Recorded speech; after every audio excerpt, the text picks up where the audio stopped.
Marko Arnautovic scored his first goal since he joined West Ham in July after swapping passes with Manuel Lanzini on the edge of the Chelsea penalty area and curling a low shot beyond Thibaut Courtois in the 6th minute of the London derby.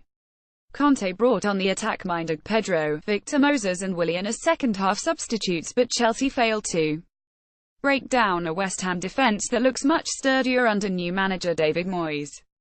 To lose 4 games in 16 games, it means you are not in the title race, Conte said. My experience of this is if you want to stay in the race for the title, in the first part of the season you can lose once or twice. Particularly galling for Conte was the fact that 3 of the 4 defeats have come against clubs which would normally be considered relatively easy opposition for Chelsea Burnley on the opening day of the season, Crystal Palace and now West Ham. Chelsea also lost at home to Manchester City, who visit Manchester United on Sunday.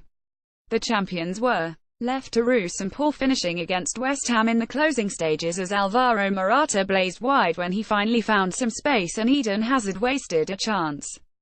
Moments later, Chelsea struggled for much of the match to find a way through a West Ham defence that did not concede a goal for the first time since September. West Ham manager Moyes praised his side for a completely disciplined, organised performance which had revolved around giving Chelsea little room on the ball and catching them on the break. Through Arnautovic and Michail Antonio, the game plan we set up worked. Everything we went about we knew how to engage, and we were very close at Manchester City as well, he said, referring to last Sunday's 21 defeat to the leaders.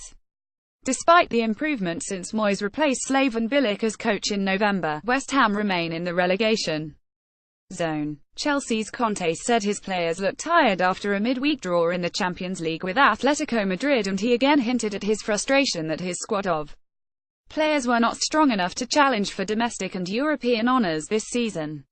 The Italian reportedly disagreed with the club's top officials in the closed season about signings for this campaign. I think it is better to talk to people in the club and then give my opinion, he said when asked if he wanted to sign more players in the January transfer window. Conte added the last decision was with the club. I can give my opinion but the decision is of the club. Editing by Claire Fallon.